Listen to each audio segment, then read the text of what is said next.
আজকের ভিডিওটি দেখার পর আপনার ফোন থেকে ডিলিট হয়ে যাওয়া ফটো এবং ভিডিওগুলো খুব সহজেই ফিরিয়ে আনতে পারবেন। তো চলুন ভিডিওটা শুরু করা যাক। তো প্রথমে আমি আমার ফাইলের মধ্যে চলে গেলাম।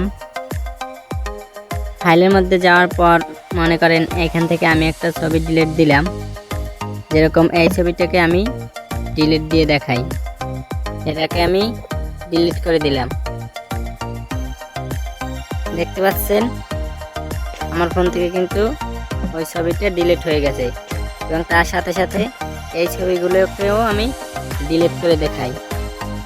দেখেন আমার ফোন থেকে কিন্তু এগুলো ডিলিট হয়ে গেছে। তো এখন আমি এই ছবিগুলোকে আবার কিভাবে ফিরিয়ে আনবো, এজন্য কিছুটা ব্যাগে চলে আসব। ব্যাগে আসার পর এই থ্রি ডট আইকনে একটা ক্লিক করব। এখানে ক্লিক করার পর বিন নামের একটা অপশন আসবে, এই বিনের উপর একটা ক্লিক করে দেব। তারপর দেখতে পাচ্ছেন এখানে কিন্তু আমার ডিলিট করা ছবিগুলো সবগুলোই আছে, ঠিক আছে। তো এই ছবিগুলো আমি এখন আবার আমার গ্যালারিতে নিয়ে যাব। তো এই জন্য আমি এখানে টিক মার্কের উপর ক্লিক করে দেব। টিক মার্কের উপর ক্লিক করে দেওয়ার পর এই পাশে কিন্তু দেখতে পাচ্ছেন ডিলিট। এই ডিলিটের উপর ক্লিক করলে আপনার সব ছবিগুলো একেবারে পার্মানেন্টলি ডিলিট হয়ে যাবে। এবং এই পাশে যে রিস্টোর নামে একটা অপশন দেখতে পাচ্ছেন, এই রিস্টোরের উপর ক্লিক করলে এই ছবিগুলো পুনরায় আবার আপনার গ্যালারিতে চলে যাবে।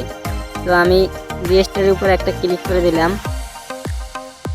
রিস্টোরের উপর ক্লিক করে দেওয়ার পর কিন্তু দেখতে পাচ্ছেন চারটাই আমার গ্যালারিতে চলে গেছে।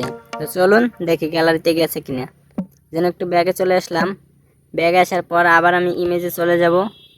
ইমেজে যাওয়ার পর আবার কিন্তু দেখতে পাচ্ছেন সেই ছবিগুলো কিন্তু আমার ফোনে আবার চলে আসছে।